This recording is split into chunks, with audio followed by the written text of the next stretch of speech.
Guilherme Geres. Uma agenda fraca, pelo menos as bolsas lá fora trabalham próxima à estabilidade. Qual que, na sua visão, é o comportamento semanal dos mercados internacionais e Brasil? Perfeito, muito bom dia, Marco, muito bom dia a todos os telespectadores e todo o pessoal aqui da bancada. Turma, vamos lá. Acho que é importante, Marco, a gente também realizar um panorama de o que a gente teve na semana anterior, né, na semana passada. Essa semana, como tu bem falaste, é uma semana um pouco mais limitada no que tange ao cenário macro, mas a gente não pode esquecer que estamos a pouco mais de 20 dias da próxima divulgação da decisão de juros, né, por parte do FONC, o Comitê de Política Monetária lá nos Estados Unidos, e também daqui a menos de um mês teremos as eleições lá nos Estados Unidos. Inclusive, a gente já começa a ver o mercado naquele movimento de Trump trade, né, da possibilidade ali do bloco republicano ganhar tanto ali o Congresso quanto a presidência. A gente já começa a ver os ativos risk-off, os ativos livres de risco, como ouro, por exemplo, dólar se valorizando perante uma cesta de moedas de países emergentes, subindo. Mas basicamente, Marco, como eu havia começado, na semana anterior, tá, a gente teve vendas no varejo lá nos Estados Unidos que veio em 0,2%, acima do projetado pelo mercado, sinalizando que ainda há a existência de um aquecimento, de uma demanda por produtos, bens e serviços lá nos Estados Unidos, mesmo que sim, essa política monetária contracionista, historicamente, que os Estados Unidos implementou nos últimos anos, tenha dado certo.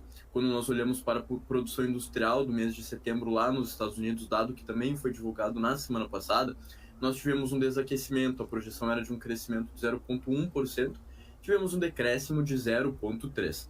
Pois bem, esses foram os dois principais dados macroeconômicos da semana passada. Nessa semana, como tu bem falaste, não temos nenhum dado muito relevante que possa gerar volatilidade no mercado, e eu vou aqui pedir a licença para compartilhar o meu Black Arrow para nós darmos uma informação, na verdade trazermos, né, Marco, um conjunto de informações gráficas aqui. Acredito que o meu Black Arrow já está na tela. Turma, seguinte, não sei se vocês aí, Marco, estão comprados em bolsa norte-americana, pois se estão... Agora sim? Pode falar, agora compartilhou, sim.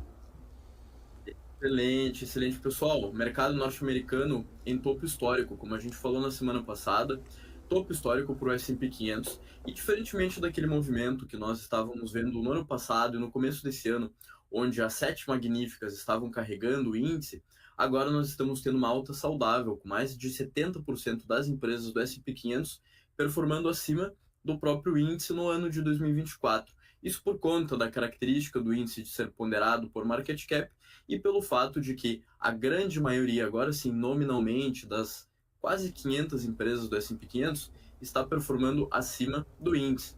Quando nós olhamos para essas 350 empresas, Marco, a gente tem empresas de todos os setores.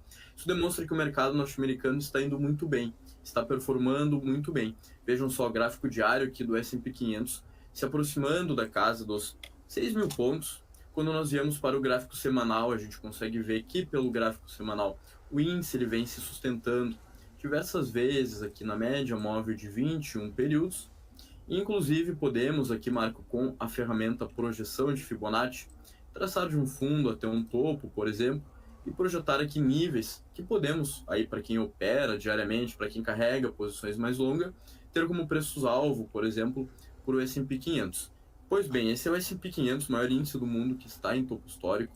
Quando a gente olha aqui para o Dow Jones, que é um índice que compreende as 30 maiores empresas do setor industrial dos Estados Unidos, também, turma, o Dow Jones está acumulando no ano aqui um resultado bastante expressivo, tá? Se a gente clicar aqui do ponto A ao ponto B, nós temos uma alta de mais de 15%, e no gráfico semanal o Dow Jones estaria até um pouco esticado em relação à sua média de 21 períodos. Encerrou a semana passada com uma alta de mais de 1%, e essa semana, Marco, a gente tem a continuação da divulgação de resultados, né? Então, Dow Jones, S&P 500 e, por último, o Zatec, que no meu Black Arrow, que é o índice Nasdaq, que não está em topo histórico, marcou topo aqui nos meses anteriores, tá? Marcou em julho, é um índice um pouco mais volátil, que tem um beta agressivo, oscila mais em relação ao S&P 500, também apresenta maiores oportunidades, dada essa maior volatilidade, está negociando aqui na casa dos 20 mil pontos, pouco abaixo aqui do topo dos 20.700, mas, em resumo, Marco, S&P 500, Usatec e Dow Jones tendem a ser altamente e fortemente impactados por conta das divulgações de resultados que a gente vai ver essa semana. Nessa semana a gente tem IBM, a gente tem Microsoft, a gente tem Coca-Cola e Boeing como destaque. Na semana passada, tivemos duas grandes empresas do setor financeiro norte-americano. Uma delas é o JP Morgan, que encerrou a semana com uma alta de mais de 1,40%. Neste dia aqui, o banco divulgou resultados, que inclusive vieram muito bem. E nós temos também o Morgan Stanley. Morgan Stanley que também divulgou resultados, e nesse dia o mercado interpretou os resultados de uma forma muito positiva, no qual o ativo valorizou aqui mais de 6% em apenas um dia. Perfeito, Guilherme Geres. Guilherme, um ótimo resumo que você trouxe para o telespectador começar a semana. Então, mais uma vez aí, vou te liberar para você comandar a sala, né, da Nelógica. Obrigado pela participação, tenha uma excelente semana e um ótimo dia, Guilherme Geres. Igualmente para vocês também, um abraço.